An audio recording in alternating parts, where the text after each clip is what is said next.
Alright, Billy Paradise. Just trying to grow my own paradise.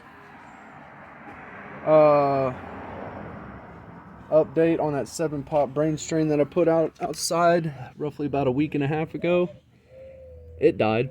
Go figure though, because we're in northern Appalachia. It's still cold out here. We're still getting temperatures down into the freezing temps at night sometimes. Well, I put this out here and I had it covered with this little fish bowl here, but then I was like, nah, there's no way that's going to store enough heat for the plant. So I put a big giant tote over top of it, and a clear plastic tote. It survived for 2 days out in the snow. Blew my mind. So I was like, okay, this thing's got a fighting chance. So then I took a heater and I was like, all right, I'm gonna put this heater inside the tote just for a little while, warm the air up, get the soil warmed back up, and then take it out and see how long the plant will survive, like that. Well, it died the next day. So that's what happened to that 7-pot. Here we got, I think this is another 7-pot, I believe. That was started at the same time. I just up potted this one. And then we got a Euphoria pepper here. This is Jay's Ghost Peach Scorpion crossed with a Carolina Reaper. Supposedly, put that in quotations, it's supposed to be that. That's what I paid for, but I got it off of Etsy from a private seller out in Oklahoma. And they're really rare seeds. They're hard to come by. This species was bred out by Space Chili Peppers out in Italy, and they're the most expensive seeds they have on their site. Most seeds go for like $5 for 10. These were $10. They were the seeds are $1 a piece, and you can see a pepper seed, one pepper seed for $1. That's a pretty pricey seed for anything. But anyways, so this is it as well. It was really bushy, super bushy plant. I just had to trim it down, clip it back a bit. And, actually that might be my other Euphoria here. Euphoria. And this one's doing pretty good. It's pretty massive. And I'm going to top dress it with some mountain soil that I got the other day from my hike, looking for morels. And I'm just going to top dress it. I mean, look at that dirt, man. That's just underneath the leaves out in the forest on a hillside. This was basically part of a landslide that had happened by the creek, and so I just came through and I just dug up some of the dirt that was already disturbed, put it into a bag, carried it home, put it in my garden. I used this last year to grow my spaghetti squash. Spaghetti squash did very well. I mean, aside from the pest attack, if I had the pests under control, spaghetti squash would have done amazing. So anyway, my line of thinking is I'm going to invest some of this mountain soil onto this one pepper plant here, and then I'm going to use the rest of it for my watermelons, because I got some royal golden watermelons I'm going to grow this year as well. So stay tuned for that. Hopefully it works out.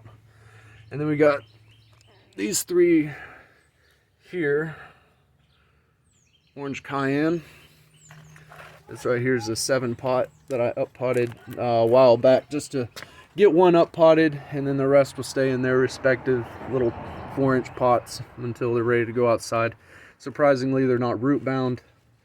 Hopefully they spring out of their stuntedness, because they have been stunted. They haven't grown much at all in probably a month and a half. But anyways, which was the purpose for that experiment right there. But anyways, this is a chocolate habanero Lesia that I up potted, because I have all the other Lesias in here, and they're doing much better in here in these tiny little seed starter pots than it is in this 1-gallon cut up bleach bottle. I think it's because I let it dry out, and the soil that I used, it was too hard packed, so the plant really struggled to reestablish itself in the dirt that I used. But these ones are doing fantastically well. Surprisingly, not as root bound as I would expect them to be. But this little guy over here is going to get repotted, because he done fell out the cracks of the pot there. And it wants to live, it wants to grow. These are supposedly the sweetest peppers on the market, Lesia peppers.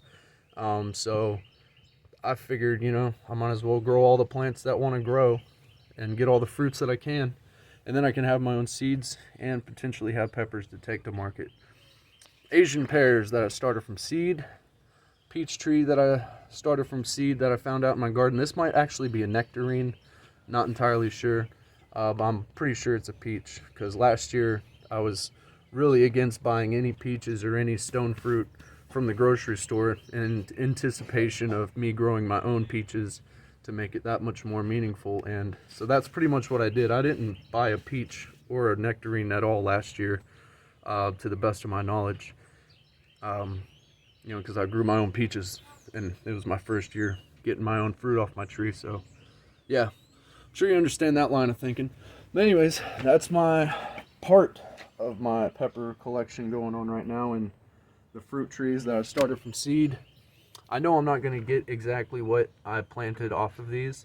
The point of me growing these Asian pears from seed is to potentially have my own cultivar, but it's really to put onto my current Shinko pear tree, and then further maybe like graft it out onto that, and then have two species on one tree, kind of like a multi-fruit tree. But that's that. All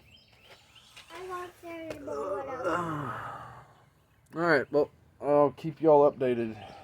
Take it easy.